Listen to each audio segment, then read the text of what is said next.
O governador Romeu Zema, do Partido Novo, foi um dos governadores que não assinaram uma carta de apoio ao presidente da Câmara dos Deputados e ao presidente do Senado durante a pandemia. O documento, divulgado ontem, reúne 20 governadores. Esse é um dos assuntos que a gente vai conversar agora com o governador, que está aqui ao vivo no estúdio. Muito boa tarde, um prazer recebê-lo mais uma vez aqui no MG1. Boa tarde, Aline. Boa tarde a quem está nos escutando. É um prazer estar aqui novamente. Por qual motivo o senhor não assinou essa carta de apoio ao presidente do Senado e ao presidente da Câmara dos Deputados? Aline, na minha opinião, um governador deve se ater à gestão do seu estado.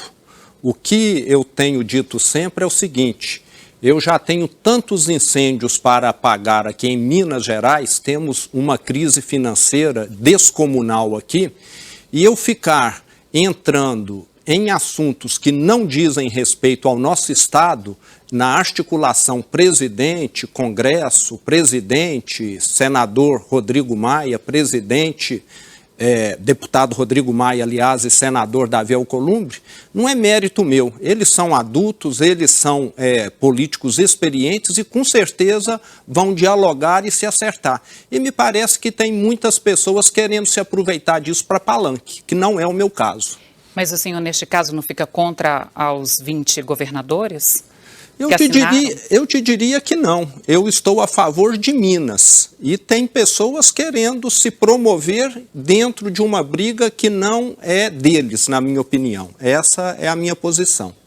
Pois é, e com relação à presença do presidente no protesto, apoiando o protesto que defende o AI-5, qual é a postura do senhor? O senhor apoia também esse ato? Aline, eu sou totalmente contrário a qualquer regime autoritário, ditatorial. Isso tem que ficar muito claro. Eu sou um democrata nato. E dentro da democracia existe liberdade de expressão. Nós temos movimentos pró-aborto, nós temos movimento pró-pena de morte, movimento pró-legalização de drogas. É da democracia que as pessoas tenham liberdade de se manifestar. Eu posso não concordar, mas respeito qualquer manifestação. E qual é a opinião do senhor com relação ao presidente que quase todos os dias provoca aglomerações? Como eu disse, é um direito dele ter a opinião dele, mas pode ser que eu não concorde. Eu não tenho feito isso aqui em Minas Gerais. Então, aqui eu não tenho feito como ele. Agora, é um direito dele se manifestar. Nós estamos numa democracia, temos de lembrar disso. A riqueza da democracia é a diferença de opiniões. E parece que tem pessoas que estão adotando um totalitarismo contra o presidente. Aí eu não concordo também. A gente sabe que o Estado vive uma situação financeira muito crítica. O senhor mesmo se reuniu com o presidente Jair Bolsonaro no último dia 9 para negociar compensações financeiras. Agora, é por causa disso que o senhor precisa desse apoio, que o senhor se esquiva das situações, né, que a gente está vivendo, por exemplo, o isolamento social, enfim? De forma alguma. Eu vejo que se eu estivesse seguindo o presidente totalmente, talvez nós não estaríamos aqui com o isolamento social. O que eu faço questão, Aline, é de não entrar em assuntos que não dizem respeito a mim. Eu já tenho de lidar aqui com uma Assembleia Legislativa que tem contribuído muito, mas o meu foco é me dar bem com a Assembleia Legislativa. As reformas de Minas passam necessariamente pela Assembleia e não por Brasília. Agora, eu ter uma boa interlocução em Brasília é fundamental também. E o presidente, nós temos de lembrar, ele pode estar errando em algumas coisas, mas está acertando em outras. E eu aqui a mesma coisa e tenho certeza que todos os governadores também. Se o presidente visitasse cada estado e fosse analisar o que cada governador está fazendo, com certeza ele ia encontrar questões que ele discordaria. Então eu vejo que está havendo, parece que um movimento exacerbado, desnecessário, com relação a algumas falas, algumas questões do presidente. Outro dia eu até brinquei, se o presidente arrotar, vai virar motivo de alguém se manifestar. Nós deveríamos focar no nosso trabalho, isso é que é importante. E aqui em Minas eu vejo um clima saudável. Eu não tenho relacionamento ruim com os prefeitos. Nós temos prefeito de todos os partidos aqui em Minas. Eu me relaciono bem com todos. Por quê? Porque eles estão focados em administrar a cidade deles e não em ficar atacando aqui o governador. Falando especificamente do enfrentamento ao coronavírus aqui no estado, vai ter uma testagem em massa em Minas Gerais? Aline, por questões financeiras, infelizmente, nós não temos condição de adquirirmos aqui, tipo, 500 mil testes para fazermos uma testagem em massa. Mas estamos indo muito bem no combate ao coronavírus aqui. Não sei se é do seu conhecimento, nós temos hoje apenas 3% dos leitos de UTIs ocupados com portadores da Covid.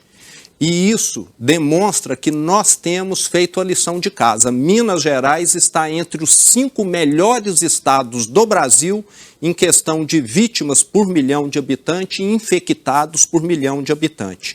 E além disso, fizemos ainda todo um aparato de retaguarda. Se nós tivermos uma deterioração nesse quadro, nós ainda estamos muito bem preparados. O senhor, então, reconhece que seria importante, necessário fazer uma testagem em massa, mas não tem condição, é isso? O Estado não tem condição de aplicar essa testagem assim? Exato, mas estamos indo muito bem. Se nós compararmos os dados de Minas com dados de outros estados, Minas está entre os primeiros. Pois é, mas há pouco a gente conversou, por exemplo, com um infectologista, que ele disse que isso não pode passar uma falsa impressão de segurança, uma sensação falsa de segurança, porque a gente sabe que estados vizinhos estão numa situação mais crítica, mas nós estamos nessa condição hoje, é reflexo de atitudes tomadas há um mês atrás, um mês, 3 semanas atrás. Então, se afrouxar agora um pouco, não é que a gente pode colher os frutos aumentando os casos, o número de casos, daqui 3 semanas, um mês? Aline, realmente existe um efeito retardado.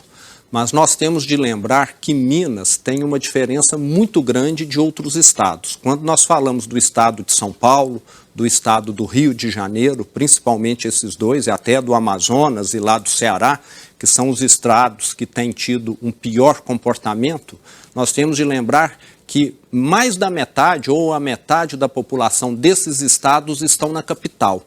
E aqui em Minas Gerais, nós sabemos que a região metropolitana responde só por 20% da população. E nós temos uma série de municípios muito pequenos que sequer têm transporte público. As pessoas sequer entram num ônibus para ir trabalhar ou para voltar para casa, porque são municípios muito pequenos, onde as pessoas vão a pé, de bicicleta, e na grande maioria desses municípios, nós não tivemos óbitos e nem casos do coronavírus. O que eu discordo totalmente é de falar, vamos dar o mesmo remédio para todos os doentes. Nós temos doentes diferentes. Eu não concordo em dar o mesmo remédio para todos. Para cada doente, o melhor remédio para ele. O uso da máscara é para todos, porque o senhor assinou um decreto obrigando. Sou totalmente favorável. Eu mesmo, como você viu, cheguei aqui com máscara e uso ela todo momento que eu estou fora de casa. Isso nós vamos exigir. Eu vejo que Minas Gerais está numa situação em que nós já podemos começar a enxergarmos um momento pós-pandemia. E estamos já preparando um protocolo exatamente para isso, para dar segurança aos prefeitos de que no momento de nós começarmos a fazer uma reativação criteriosa, segura da economia, eles possam dar os passos com mais consistência. Agora, há o decreto, então, obrigando o uso de máscaras aqui no estado de Minas Gerais, só que os infectologistas, eles dizem que é preciso uma ação, um conjunto de ações para o enfrentamento da Covid-19. Não é só o uso da máscara, é o isolamento social junto com a higienização das mãos. Sim, concordo. Vale lembrar, Aline, que aqui em Minas, como eu disse, nós temos 3% dos leitos de UTIs ocupados com pessoas vítimas da Covid. Esse número pode subir 10 vezes, 15 vezes, que nós ainda vamos ter leitos suficientes. Então, nós temos aqui um colchão de segurança muito grande e a nossa taxa de infectados, ela tem sido quase que uma horizontal. Ela está subindo pouquíssimo, o que é muito bom.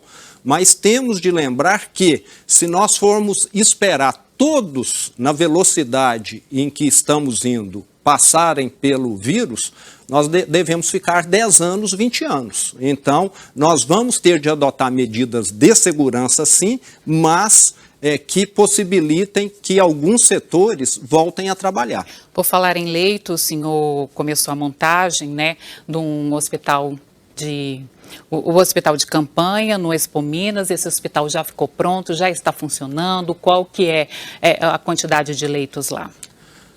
Nós fizemos 800 leitos e a semana passada já liberamos, está pronto para ser utilizado 270 desses leitos, 1/3. Os demais leitos essa semana ficam prontos. E eu espero que nós não precisemos utilizar. É um pneu de estepe que nós estamos levando durante a crise da pandemia. Caso venhamos a ter um número expressivo de infectados, toda a estrutura está pronta. E vale lembrar que no estado todo nós reativamos leitos e alas de hospitais que também estavam desativados para poder disponibilizar mais leitos. Então esse trabalho não foi feito só na capital. Nós levamos ele para todo o estado, reativando mais leitos. E com isso, hoje, temos uma capacidade bastante ampliada no estado de Minas, pronto para o pior caso ele venha acontecer. O senhor disse a testagem em massa ela não é possível, mas o estado ele vai distribuir máscara para policiais, por exemplo, para os profissionais de saúde. Não vai faltar máscara para essas pessoas que estão principalmente na linha de frente ao combate ao coronavírus? Sim, Aline, para quem trabalha no estado e está na linha de frente, nós vamos fornecer, é até uma obrigação, todo o equipamento necessário, incluindo aí as máscaras. E quando tiver alguma reativação da economia em alguns setores, o uso de máscara, como eu disse, vai ser obrigatório e talvez até alguns equipamentos adicionais de proteção, dependendo do trabalho. Eu já fui em supermercados aqui na região metropolitana de Belo Horizonte, onde a moça que estava no caixa, que eu fui pagar, tinha uma película de acrílico para que o cliente não tenha nenhum contato com ela, o que é muito bom. Então, todas essas medidas devem ser consideradas. Nós vamos viver num mundo diferente após a pandemia. Não quer dizer que nós vamos voltar a ter a vida normal, porque o vírus vai continuar aqui anos, nós temos de ter essa visão. Não será meses, não, serão anos em que nós ainda teremos a presença do vírus, a não ser que se disponibilize alguma vacina, o que eu não tenho visto. O senhor havia anunciado um estudo para o relaxamento do comércio aqui no estado. A gente já chegou até a falar sobre isso na época. Esse estudo foi feito, o que foi diagnosticado e o que vai ser feito a partir deste estudo? Aline, o que nós estamos fazendo a partir desse estudo é o protocolo que vai determinar as regras de segurança. Esse protocolo, de certa maneira, vai orientar os prefeitos. Vale lembrar que a decisão final de abrir ou de fechar é de cada prefeito. E o prefeito, através desse protocolo, ele vai saber que ele precisa ter X leitos disponíveis, que ele não pode ter mais do que X casos por 1000 habitantes na cidade dele e que caso alguma área da economia venha a ser reativada, que deverá ainda tomar tais e tais precauções. Então é algo muito seguro, muito consistente, mas que vai possibilitar que algumas cidades voltem a ter alguma atividade econômica. E lembrando que em Minas, seria até uma boa pauta para a matéria, metade das cidades estão funcionando, nem que seja parcialmente. Boa parte delas o prefeito já autorizou, principalmente aquelas muito pequenas, porque ele viu que não havia risco naquele tipo de vida que as pessoas levam. Ali não tem linha de ônibus, não tem metrô, não tem grandes aglomerações. Cidades de 3.000, 4.000 habitantes, e nós temos centenas dessas cidades em Minas. Ok, governador Romeu Zema, do Novo, participando com a gente ao vivo aqui no MG1, esclarecendo então também algumas questões desse enfrentamento ao coronavírus, à Covid-19. Eu agradeço imensamente a presença do senhor aqui no MG1. Eu é que agradeço, Aline, e agradeço a todos os mineiros que têm colaborado tanto nessa quarentena. Muito obrigado.